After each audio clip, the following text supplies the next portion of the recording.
Hey guys, hi Carrie and family and Rosefsky clan, current and future, I guess. It's me, it's Heather Dobrinsky Adler, one of Molly's childhood friends and friend forever, I like to think. I might be a little tipped, I can't tell, I'm not good at this. Molly sent me the update and I just want to let you guys all know that you're in my thoughts and my prayers. And I love your family. I'm a big fan, as you know. And not because Steven's part of it. Of course, it would be remiss of me not to mention Steven because he's like my lifelong crush.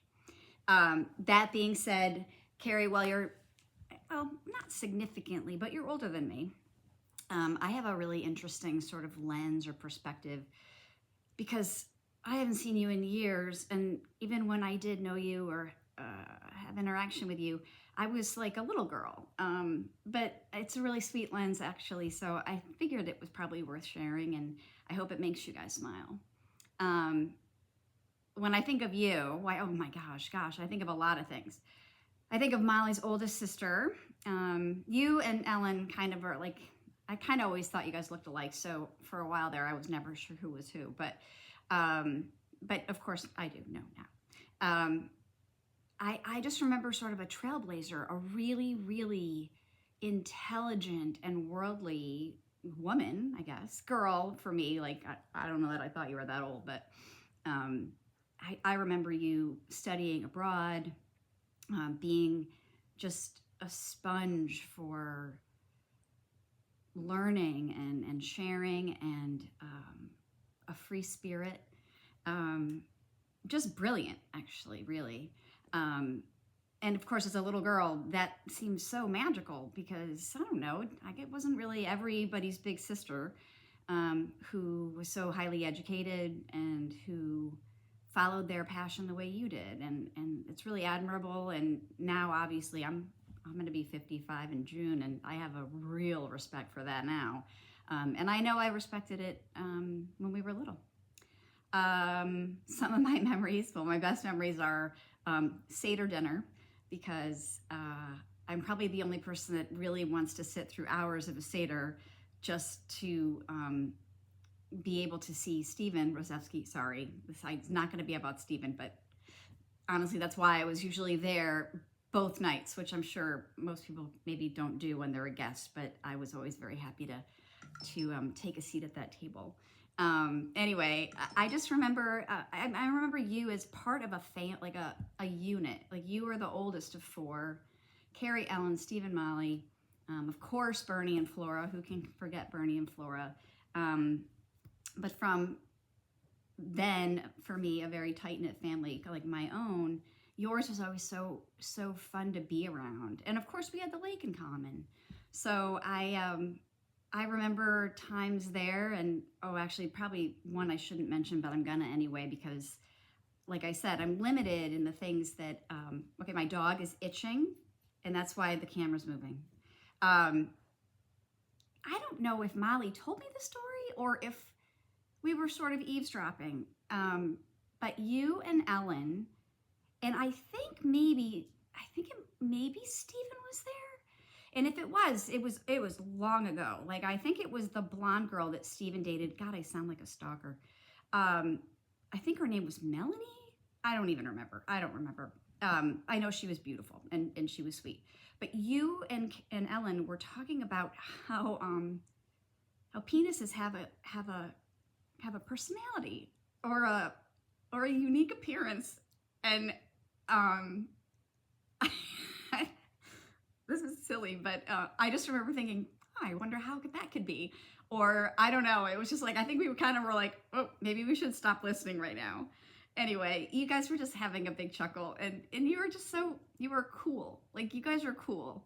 And of course, the lake. Gosh, the lake was great because you guys always were so welcoming, and just that whole plan, that whole floor plan was open floor plan before I think anybody knew about it. And it was an open door, all you can eat, everybody's welcome kind of a thing. And it was magic. It was magic. You guys have a beautiful family. I've always admired everybody. And then as we've, meaning Molly and me, as we've grown up, I've watched all of your families evolve. You know, Ellen and her boys, and you and your girls, Stephen and his two, and Molly and Heidi, and I've watched you all grow. I recently, well, not so recently, but considering I haven't seen you in many years, recently, was in Bethesda. My husband was running some marathon, and all of a sudden I hear, "Hey, aren't you Aunt Molly's friend?" And it was your Anna who spied me, courtesy probably social media. And I was like, "Yeah, I'm Aunt Molly's friend." She's like, "Oh my gosh, I'm Anna, Carrie's daughter." And I thought, "Oh my gosh, what a cool connection. Just a cool connection." Your girls are gorgeous, by the way. Oh my God. And oh, I have 4 boys. One is married. One hopefully will be getting engaged, but there are 2 available. Anna and Iris, just saying, just putting it out there. Gosh, you guys are just beautiful. The Rosefsky genes, again, are just something to be wondered at. I just, when I think of you, I think of you as part of this beautiful unit of beautiful people that are so loving and really so uncommonly devoted to each other, and to being there for each other, the way it really should be. And you all should be so proud of that. I know you are, and I know that for all of you, things haven't always been easy, but you guys have always risen to the occasion, and in a way that was healthy and loving and just inspiring. I'd be remiss if I didn't mention that I was so bowled over that you were a professor at Emory. You're off the charts. You really are. And boy, your girls are just stellar. They're so pretty, and they're women in their own right, just like their mother. And just know that I'm holding you and everyone in my heart as always. And I wish you peace and love and happiness, and I'm grateful for having the Rosefskys be like a household name for me and even my family. My family is, well, kind of devolved, sadly, unlike yours, which is great. But I've created my own, and my 4 boys they keep me busy, and they are my reason for living. So anyway, I love you, and I hope this turned out right. And oh, by the way, I didn't type this because I committed the cardinal sin, or maybe mortal sin, of showering with my contacts in, and this one is stuck to my eye, and I can't see. So that's why this is kind of off the cuff. All right, sorry, it's very long. Love you guys.